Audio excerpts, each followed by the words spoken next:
Hey, Steve here. I'm going to show you how to cook corn without having to boil a big giant pot of water every time. This is so easy and so efficient. First of all, you're going to grab an ear of corn right from where you picked it. Grab it out of the bag here. We're going to throw it in the microwave with its skin on.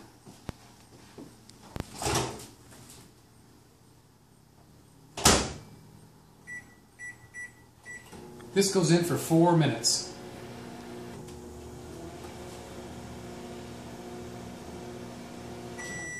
Believe it or not, 4 minutes is up.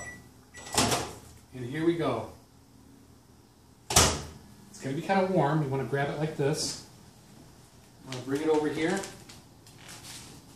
And the next thing you're going to do is going to cut off the butt end with a knife.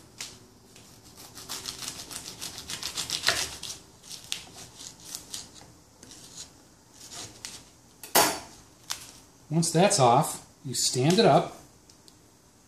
And all you do is kind of squeeze this out. And boom. Perfectly cooked corn. No muss, no fuss.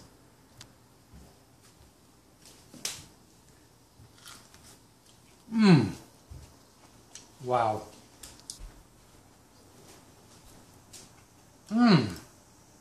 Wow, is this from DeKalb?